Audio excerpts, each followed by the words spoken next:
Okay, hi, welcome back everyone to another episode of the Stay on Track podcast. As you can tell, our courageous leader, aka me, is back, and I have to intro myself because of the incompetence of the other two.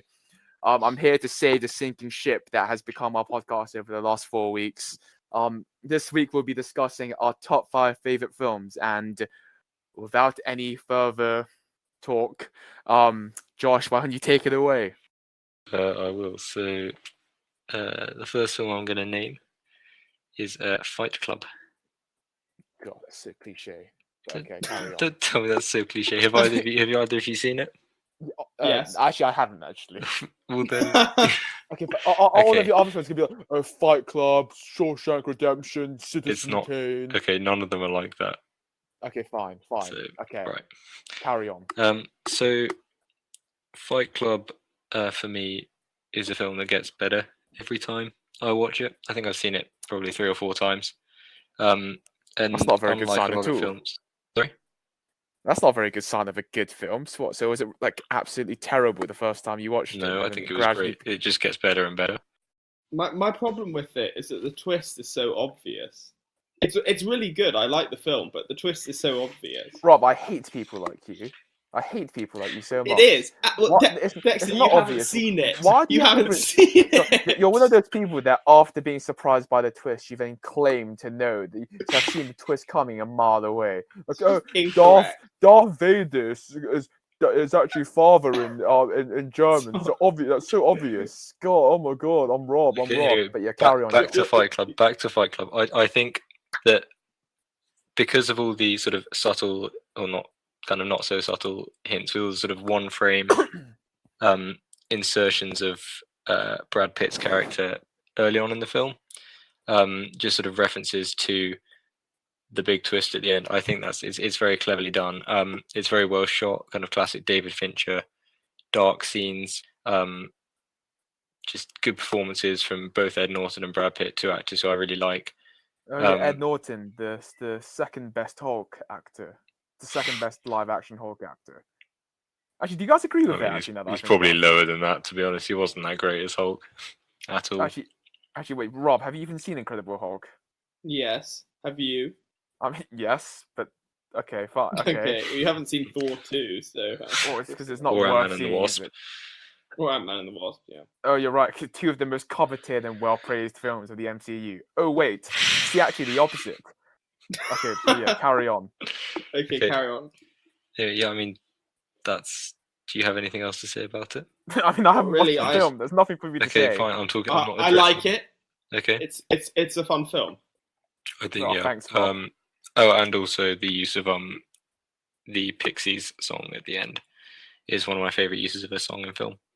I don't remember that. Okay, Where Is My Mind by Pixies. Okay. There you go. Next, I'm going to say, and Rob, you're going to hate me for saying this, is Boyhood.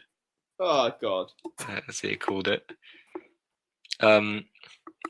And so it's this sort of really heartfelt coming of age story. It's a really long film. I think that does the film justice. I mean, I've never heard of this film prior to this. So. It's just going so well. Rob, you have nothing to say about this film. No, I like Richard Linklater's Before trilogy. I really like that. But Rob, those have you are actually all- seen this film?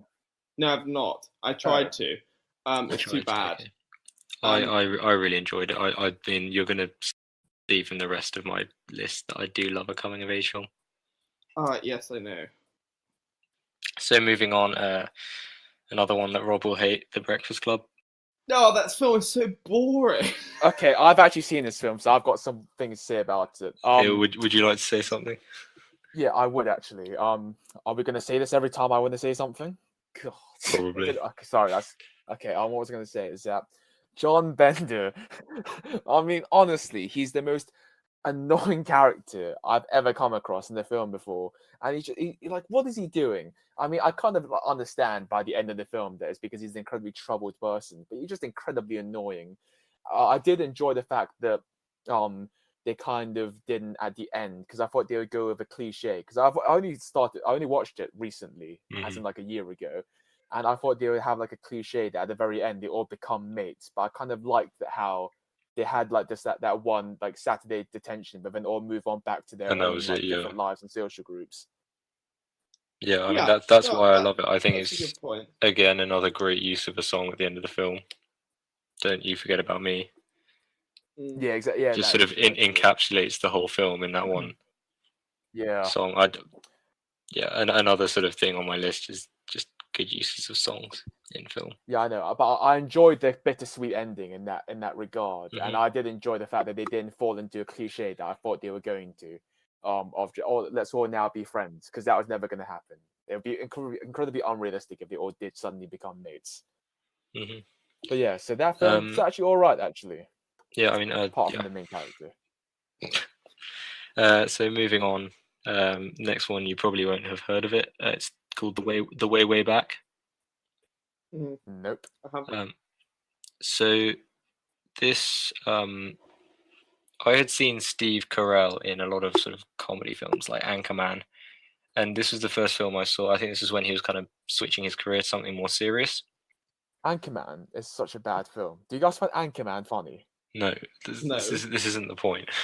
So it's this film about a sort of a 15-year-old boy, and his mum is divorced and has a new boyfriend, and they all go on a beach holiday together, but the boyfriend is really, really nasty to the boy and just always puts him down. And it's got Sam Rockwell in it as a worker at this water park where the boy goes to work.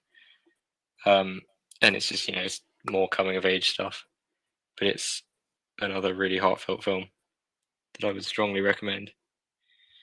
Okay. Sam Rockwell's one of my favorite actors, and I think he does a fantastic performance. Yeah, I mean, he is the highlight of Iron Man 2. Okay, and finally, so I have saved this till last because it's my favorite film. Is The Graduate. That's a good choice. Have either of you seen it? Yeah. Nope. Yeah. Yeah, it is good. So, Dustin Hoffman gives a fantastic performance. The soundtrack is one of my favorite parts of the film. All the Simon and Garfunkel. It's the origin of their song Mrs. Robinson, which is a great song. And just I mean all the songs, Sound of Silence and Scarborough Fair in particular, they just whenever they're used very, very well to fit the tone of the scene. I think the first half of the film is better than the second.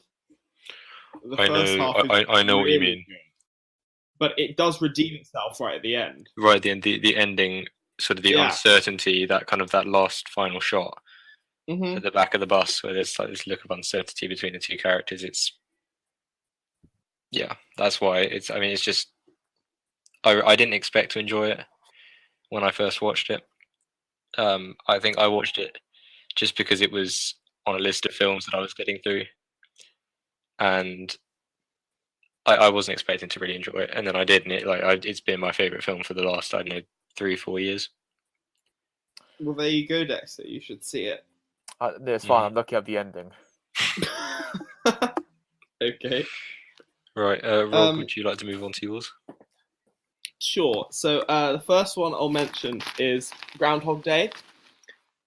It's probably my favorite film. It's rewatchable. It has a fantastic performance by Bill Murray. Is endlessly quotable, and is both funny and sad, and it's not a superficial film. It's actually rather sort of complicated in an emotional sense, but really the thing that ties it all together is Bill Murray's performance. It's definitely his best, and there's a reason it's a classic. I think you can watch it whatever mood you're in, and it will. Actually, have any of you guys watched Edge of Tomorrow? Yeah, I have. Oh, I really okay. What do you think enjoyed of that actually? Because it uses a similar premise, but obviously makes it into like an action film. I thought it was pretty good. Yeah, I like the acting. I thought it was sort of boring, but it was a good premise, and I like Emily Blunt. So next, I'll mention The Shining by Stanley Kubrick. Oh God, I do love The Shining. That's probably my favorite Kubrick film. I've seen almost all of his films. I like them universally, Hmm. except for Spartacus, probably. And what's so good about The Shining? The Shining is my favorite because of the camera work, Hmm. and it has more questions and unanswered plot sort of points that make you keep thinking without being unsatisfying. And it is a good. I wouldn't really say it's super scary anymore. I'd say it holds up as a modern day thriller instead of a horror film. But it does have some jump scares, and It hasn't aged very well, in my opinion. yeah, possibly. I agree that the main character's death in the snow, Jack Nicholson's performance is fantastic, but that doesn't really end well. I mean, that shot, I laughed when I watched it. Yeah, I agree that isn't the best part. It's so of the film. funny, actually, now I think about it. Oh my god, he's just such an idiot. Okay, but yeah. But Jack Nicholson's performance there, and also I can't remember who plays the Jack Nicholson's character's wife, but she does Shelley Duvall. She does a fantastic performance of someone in distress, and they work so well together and really reinforce the sort of claustrophobic environment of the Overlook Hotel. Actually, one thing I have to say, one sort of criticism, I know it's not a true criticism, the acting on of Jack Nicholson's son isn't great, but then he's like a small child. Yeah, the guy that plays Danny. Yeah. Yeah, he is a small child. So what are you gonna do? One thing I don't like about the film is the font which they used in the film. Again, just makes Really? it look incredibly cheap and horrible. Yeah. I remember noticing that every time and thinking this really takes me out of the film. The font. Yeah, the Right. font used when you I don't remember what. That's I watched just- it like on the that's just typewriter. 16 years old. That's just a That's typewriter. just too ridiculous to argue against. Rob, please move on. Okay, so next I'll put Terminator 2 down. That I think is the best action film ever made. It has. Have you seen John Wick? Yes, I didn't like it. It has a great. I think that says a lot about you two more than the film, but okay. It has a great first act twist that is sort of ruined in the trailers, unfortunately. It doesn't need to be seen What? as second in Okay. it's like in the Terminator series. You can see it on its own. It had groundbreaking CGI that actually still It does. It holds up quite well. works well because they didn't overuse it. It's not that commonplace, and it's only for the one character occasionally. Is that the T-1000? Yeah, the T-1000. I thought it's pretty good. Yeah, I remember watching that film when I was really young, and I literally got nightmares for a couple of weeks. From that scene where you see that he's extended his arm into metal and cut through that person's throat. Yeah, through the milk carton. Yeah, exactly. I saw that and I just couldn't sleep for like a week just because I was just like, I can't handle this. I don't know why I'm watching this, Dad. Like I'm 9 years old, why subjected to terror. And that's just but yeah. PTSD from that whole situation, but carry on. Well, one thing I really like about it is how the action scenes don't feel disconnected. It really feels like one long narrative, and it doesn't let up at any point, which I really like. You're right, actually. Major props to that film for because I can imagine that. Say you had watched it in the cinema and you see Arnold coming in because obviously he was the villain in the first one. And then when he utters the words "get down," must have been such a crazy twist moment. Yeah. Which obviously we didn't really appreciate watching it as us. But at the time, people must have gone crazy, being like, "Oh, damn." Yeah, it was really well done, and unfortunately, they ruined it in the trailers and the DVD release trailer.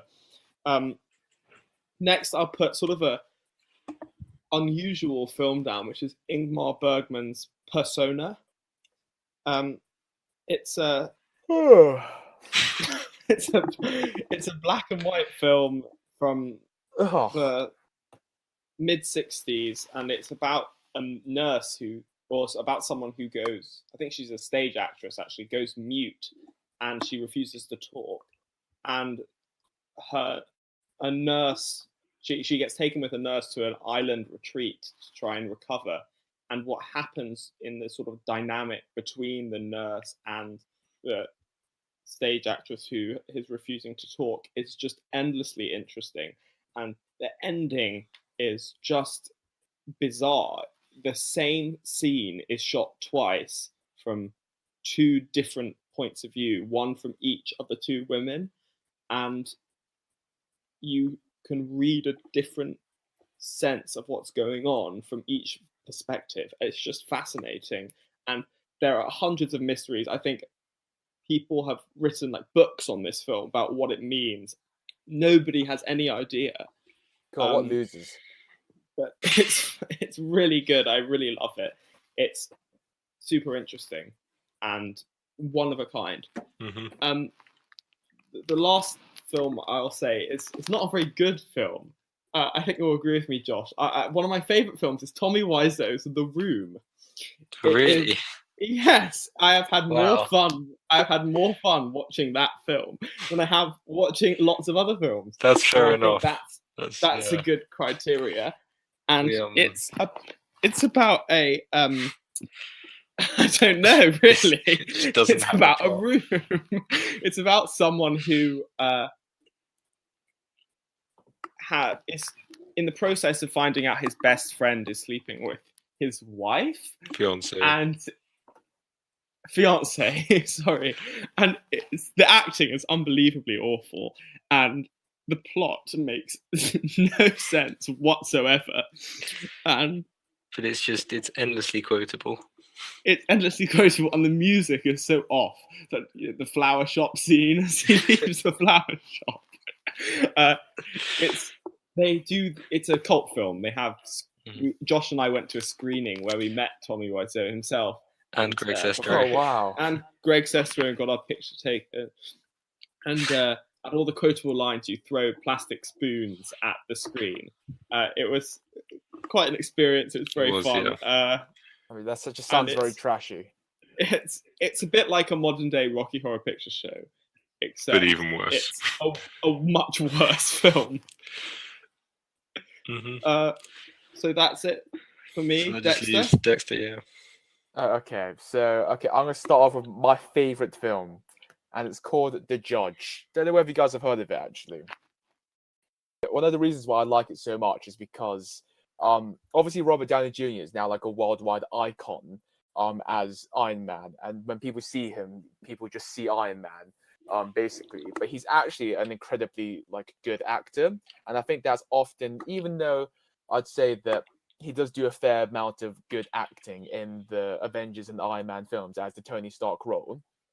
But in this film, he like really gets to flex his artistic and acting skills as a troubled son. So basically, it's about the troubled relationship between a father and son. I mean, to be honest, the fact that both Robert Duvall and Robert Downey Jr. in it are both in it should like indicate some interest, because they're two incredibly good actors, and it's just about their strained relationship. It is not a perfect film in that there's some storylines that shouldn't, I mean, that actually don't get as much attention, but they're kind of like hinted towards. But I think that despite the fact that they aren't really explored as much, they still have a kind of very satisfying like ending conclusion to it, and it's just a really good film. The soundtrack to it, I think, actually I think the soundtrack won like an Academy Award or something in terms of the score. Incredibly good score, and it's just not a perfect film, but one of the good ones. The relationship between Robert Duvall and Robert Downey Jr.'s characters, obviously the bread and butter of the film, and it's done very well by both of them. So I'd highly recommend you guys watch that, just so I can hear what your thoughts are on it. To be honest, I've recommended it to a couple of people in the past, just so I can like hear what they say about it. It's actually very good. Robert Downey Jr.'s performance is actually exceptional. Was it made before he was Iron Man? No, it was made in a few years 2013. ago, It was made like in between, because obviously he's been Iron Man for the last 10 years now plus. But Yeah. I think it's made Yeah. 2012, 2013. I'll probably watch it again tonight, to be honest. I've been thinking about it a lot. Because I don't know about you guys, but like I can watch films on repeat. Like, As you know, with my MCU run. oh yeah, because you've watched For the Dark World like 3 or 4 times, despite more not like more like liking it. 6 or 7. I mean, that's just. I think we should edit that out because it's just so embarrassing. Okay, but film number 2 is The Social Network. Have you guys watched that? No, I want No. to. I mean, again, I forgot what's Aaron. What's his name? Aaron Sorkin. Is that his name?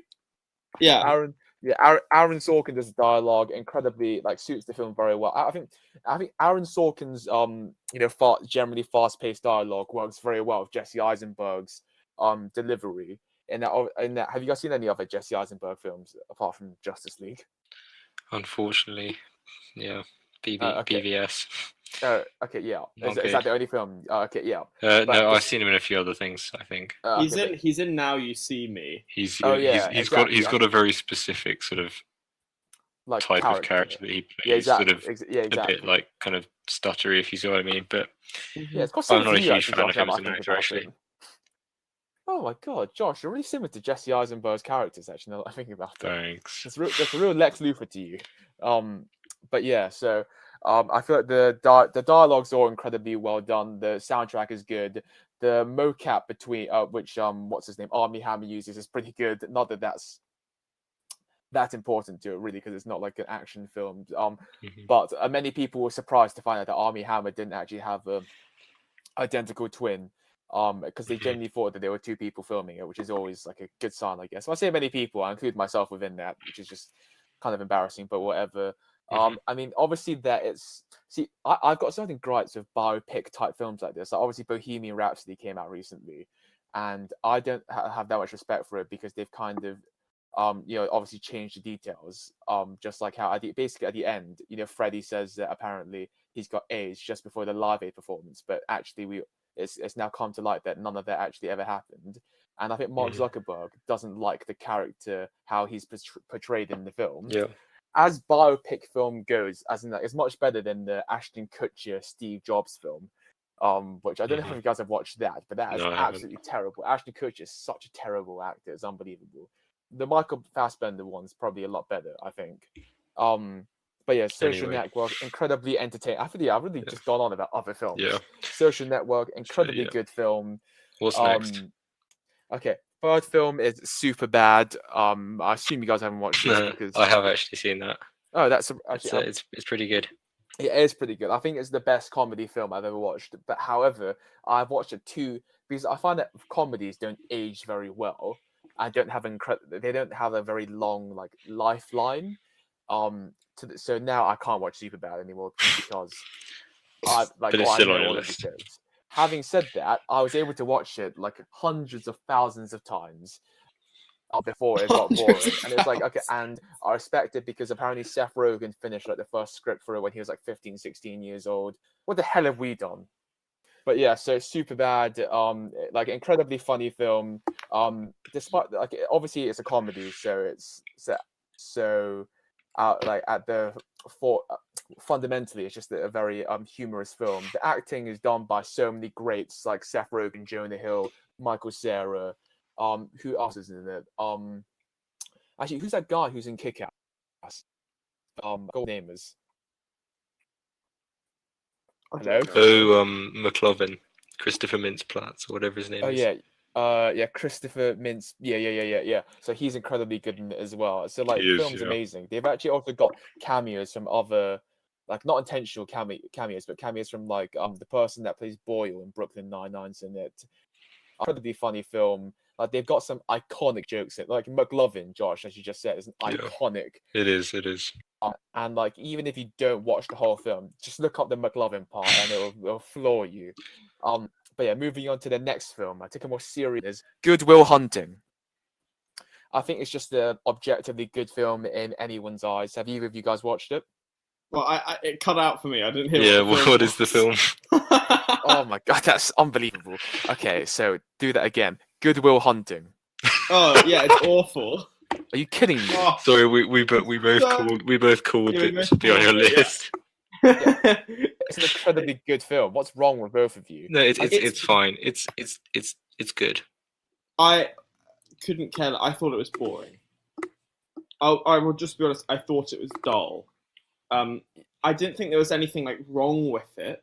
I just didn't find anything I liked about it. You know how two that idiots. Well, I said I liked it.